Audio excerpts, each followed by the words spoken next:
नमस्कार। 24 दिसंबर 2020 यानी क्रिसमस आगमन का दिन और संध्या शुरू हो चुका है। कल 25 दिसंबर और 25 दिसंबर से ही यानी मध्य रात्रि से क्रिसमस का त्यौहार हर्षोल्लास के साथ मनाया जाएगा। चूँकि इस मर्तबा पूरे विश्व में एक कोरोना की संकट सबसे बड़ी गंभीर संकट रही है, इसलिए लोगों में इस त्यौहार को लेकर के, ईसाई समुदाय के लोगों में इस त्यौहार को लेकर के थोड़ा सा फीकापन देखा जा रहा है।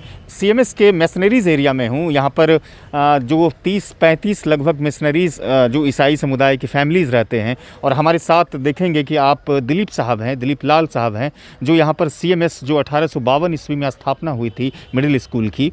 और चर्चा में इन्होंने बताया कि पहले अंग्रेज़ जो होते थे वो पहले आकर के स्कूल बनाते थे, उसके बाद फिर चर्च बनाते थे।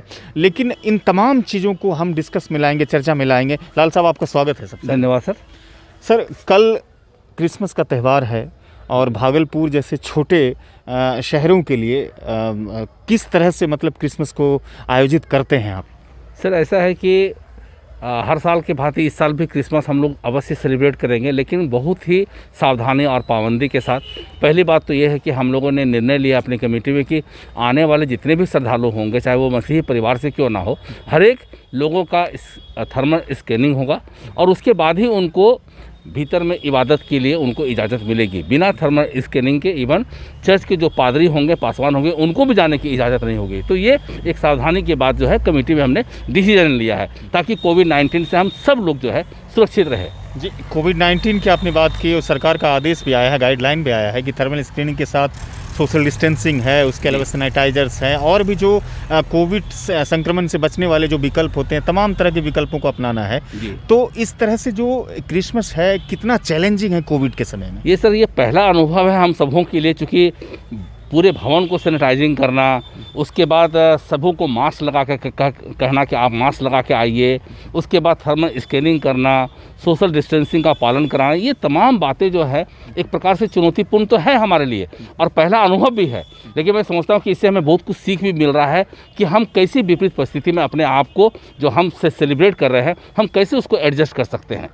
आप ये बताएंगे मुझे कि यहाँ पर जो 24 तारीख का जो आज संध्या शुरू हो चुका है, तो अब से कितनी देर के बाद शॉर्ट टाइम का एक प्रोग्राम रखा जाता है जिस तरह से, तो उसकी क्या? ऐसा है कि चर्च का भवन हमारा खुला हुआ है, हमारे यूथ जो है चर्च को सजा रहे हैं और ये पूरी रात चर्च खुली रहेगी।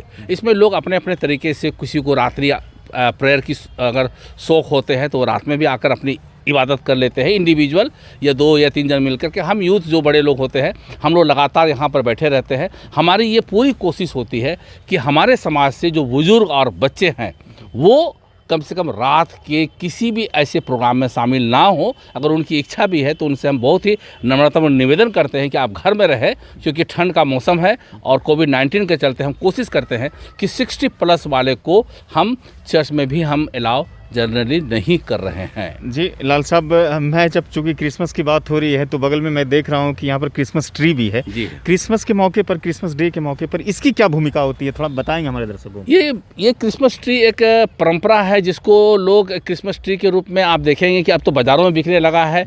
हर एक चर्चेस में इसकी होती है, ये सुंदरता है और ये एक शौक के कारण से भी इसको लगाया जाता है। इसमें कई बार हम लोग कुछ गिफ्ट्स बांध देते हैं। इस बार कोविड-19 के चलते हम लोगों ने नहीं बांध पाया है, लेकिन कई बार जब आएंगे, जब कोविड-19 का दौर नहीं रहेगा, तो आप देखेंगे इसमें बहुत सारे गिफ्ट्स बंधे रहते हैं और कोई लोग अपने घरों से भी लाके बांध देते हैं, ताकि कोई ज़रूरतमंद जो चीज़ें चाहते हैं लोग, वो अपना एक गिफ्ट ले लेते हैं और उनके भाग्य में जो आता है वो बड़ी खुशी से उनको एक्सेप्ट करते हैं। तो क्रिसमस ट्री को हम लोग उस रूप में भी यहाँ पर हम लोग सेलिब्रेट करते हैं। और सेंटा क्लॉज जो लोगों को गिफ्ट देते हैं वो क्या है, उनकी क्या है? सेंटा क्लॉज जो है वो मुख्य रूप से बच्चों को बहुत ही ज़्यादा पसंद आता है, इसलिए वो जब आते हैं अपने साथ तो अपने साथ कुछ टॉफ़ी और कुछ मिठाई लेकर के आते हैं, बच्चों में वो डिस्ट्रीब्यूट करते हैं।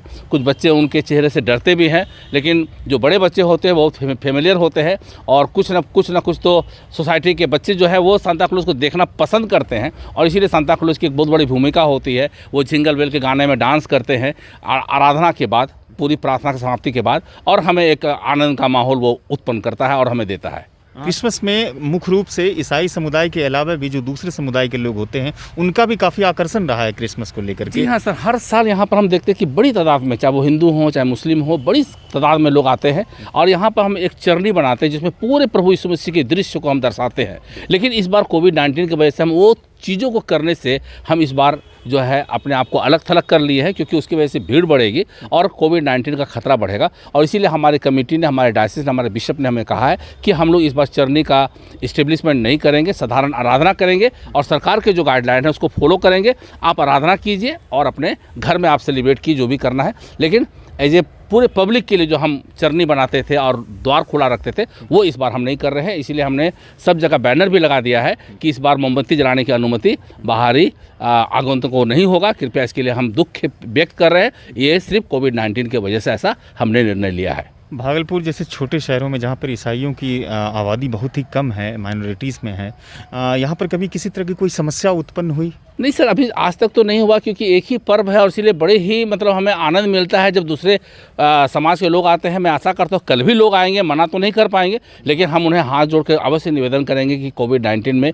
इस बार आप हमें भी बर्दाश्त कीजिए और हम भी आपको बर्दाश्त करेंगे। इस साल हम आपको वो झरोका नहीं दिखा पा रहे हैं जो चरनी का होता है, बड़ा सुंदर दृश्य लगता है, लेकिन इस बार हम नहीं कर पा रहे हैं। लेकिन अभी तक हमने ऐसा महसूस नहीं किया है कि हम अल्पसंख्यक होकर के भी हम शहर में अलग थलग हैं, लेकिन क्योंकि हमें समाज और हमारे पड़ोसी से हमें बहुत ही सम्मान मिलता है, प्यार मिलता है और उसमें हमें आज तक कोई शिकायत नहीं है।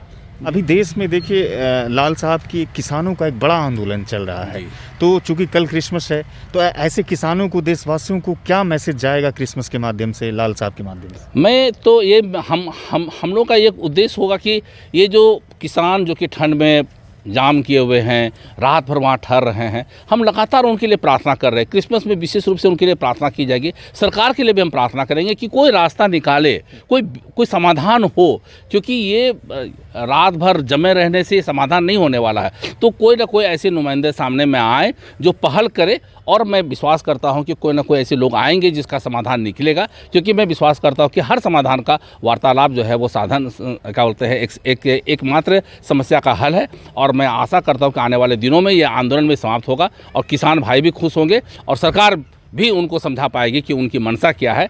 और मैं आशा करता हूं कि इसमें हमारा जो क्रिश्चियन की जो भूमिका है वो ये होगी कि हम लगातार इस पर सही प्रार्थना करेंगे कि सबको सद्बुद्धि दे और सब कुछ सामान्य और शांतिमय ढंग से समाधान हो सके। जी, तो ये लाल साहब थे, बहुत बहुत शुक्रिया आपका हमसे बात करने के लिए।